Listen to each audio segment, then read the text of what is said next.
شکایت میکرد وز فعلی بدی پسر شکایت میکرد اشکی چشم خود بدیده هاش نالیده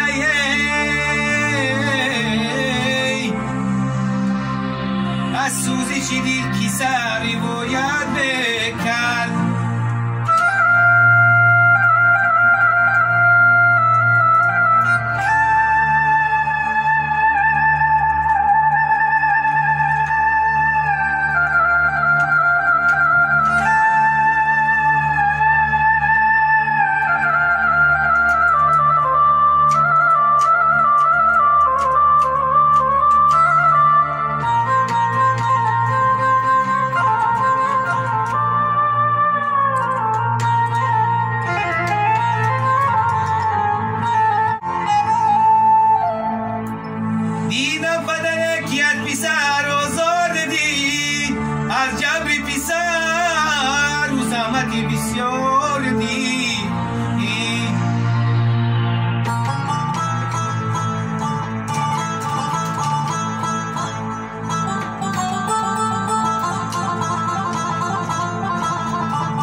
پسر گشت بدره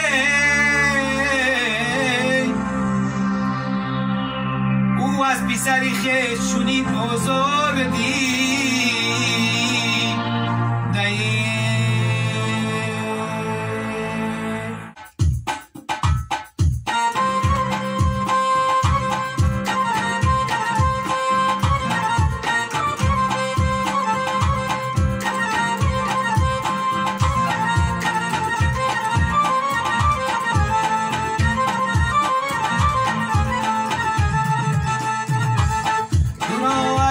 میکوبم و گفتن نمیابم زی هجر دیده پورابم پدر جانم کجا رفتی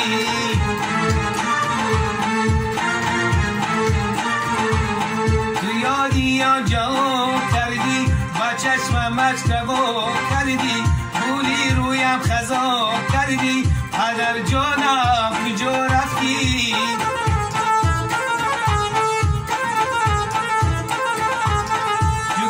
گشتی زی فرزندان سیخه شدم و پایمندان جدا گشتی زی خرمندان سیخه شدم و پایمندان تو خوب کردی دلی مایان پدر جانم کجا رفتی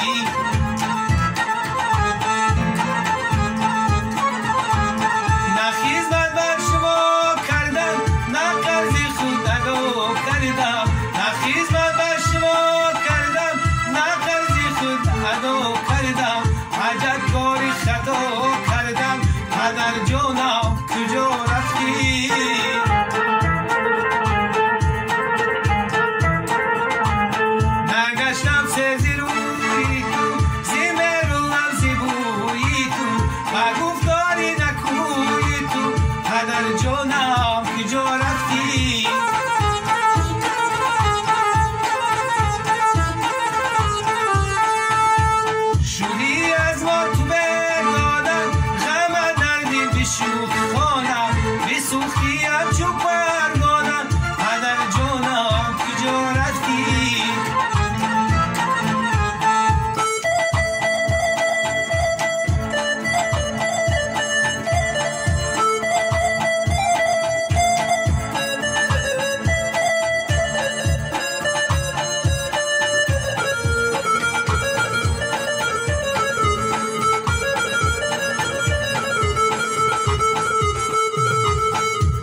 کسی